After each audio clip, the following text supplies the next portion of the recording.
তো আমি রাসূল সাল্লাল্লাহু আলাইহি ওয়াসাল্লামের জীবনের দিক থেকে, অসংখ্য দিক থেকে একটা দিক নিয়ে সংক্ষিপ্তভাবে একটা কথা বলতে চাই। সেটা হলো রাসূল সাল্লাল্লাহু আলাইহি ওয়াসাল্লামের জীবন এবং মানবাধিকার। আমরা বর্তমান সময়ে একটা সময় খুব বেশি শুনতে পারতেছি হিউম্যান রাইটস, মানবাধিকার। পৃথিবীর সকল জায়গায় রাজনৈতিক বক্তব্য হিসেবে এটা বেশি ব্যবহার হচ্ছে। এটা যতটা না মানবিকতা এখানে দেখানো হচ্ছে, তার চেয়ে বেশি এখানে উদ্দেশ্য হলো রাজনৈতিক উদ্দেশ্য। পশ্চিমা বিশ্ব আমাদেরকে শেখাচ্ছে মানবতা। আসলে মানবতা কি, তাকে বলে? মানবতা সংজ্ঞা যেটা পশ্চিমারা দিয়েছে 1948 সালের 10 ডিসেম্বর প্যারিসে জাতিসংঘের সাধারণ অধিবেশনে সর্বজনীন মানবাধিকার প্রস্তাবনা গৃহীত হয়। সেখানে মানবাধিকার প্রস্তাবনার প্রথম অনুচ্ছেদে বলা হয়েছে, প্রত্যেক মানুষ জন্মগতভাবে স্বাধীন এবং তার সকলের মর্যাদা সমান। আসলে এই সংজ্ঞাটা তারা দিয়েছে। আমরা দেখি তারা এই সংজ্ঞাটা পেল থেকে এবং তাদের মধ্যে এই মানবাধিকারের ধারণাটা কতদিন ধরে আসলো।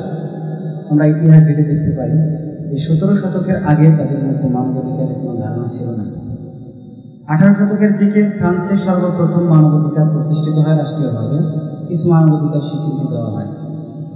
এরপরে 1948 সালে 10 ডিসেম্বর মানবাধিকার গৃহীত হয় জাতিসংঘের সাধারণ পরিষদের প্রস্তাবে।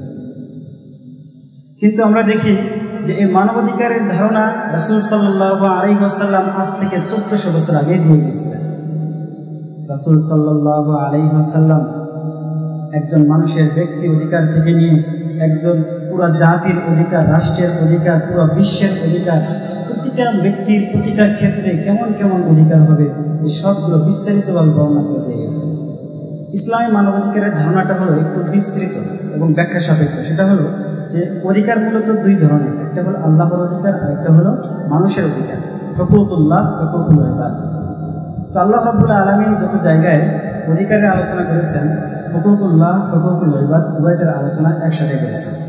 যেমন আল্লাহ রাব্বুল আলামিন সূরা নিসার 36 নম্বর আয়াতে বলেছেন, ওয়া'বুদুল্লাহা ওয়া লা তুশরিকু বিহি শাইআ ওয়া বিল ওয়ালিদাইনি ইহসানা ওয়া বিযিল কুরবা ওয়াল ইয়াতামা ওয়াল মাসাকিন। এরকম ভাবে আল্লাহ রাব্বুল আলামিন এখানে 10টি অধিকারের কথা বলেছেন।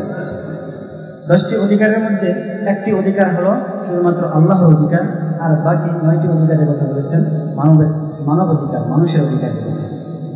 তো এরকম ভাবে আল্লাহ রাব্বুল আলামিনের বাণী এবং রাসূল সাল্লাল্লাহু আলাইহি ওয়াসাল্লাম আল্লাহ থেকে ওহীপ্রাপ্ত হয়ে যে মানুষ সমাজে এই জীবনে যে মানবাধিকার প্রতিষ্ঠা করে দিয়েছিলেন, একজন মানুষের ব্যক্তি অধিকার কি হবে, সে তার পিতামাতা তার কাছে কতটুকু অধিকার প্রাপ্য, সে নিজের কাছে নিজে কতটুকু অধিকার প্রাপ্য।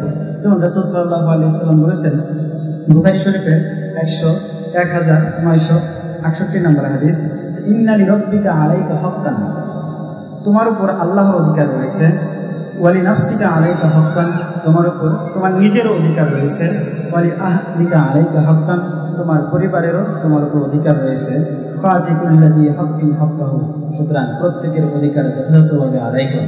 আল্লাহর অধিকার কি? আল্লাহ রাব্বুল আলামিন আমাদেরকে সৃষ্টি করেছেন, আমরা তার হুকুম মানব, তার ইবাদত করব। তারপরে নিজের অধিকার কি? সেক্ষেত্রে হলো যে আমি নিজেকে নিজে রক্ষা করব। শুধুমাত্র এমনই না, শুধুমাত্র ইবাদত করতে থাকলাম, নিজের প্রতি খেয়াল রাখলাম না, হবে না। ইবাদত করতে হবে, নিজের যত্ন নিতে হবে। তো যাই হোক, আমরা সকল এলাকাবাসীর প্রতি আমাদের আহ্বান থাকবে, আপনারা সকলে উপস্থিত হবেন। আপনাদের প্রতিষ্ঠান আদোয়া ইনস্টিটিউট আজকে এই মহতী সেমিনারের আয়োজন করেছে। আমরা যাতে এই সেমিনার থেকে উপকৃত হতে পারি এবং এখান থেকে নিজের জীবনকে রাসূল সাল্লাল্লাহু আলাইহি ওয়াসাল্লামের সুন্নাহ মোতাবেক, আদর্শ মোতাবেক পরিচালিত করতে পারি, সেই জন্য আমরা আল্লাহ তাআলার কাছে প্রার্থনা করব।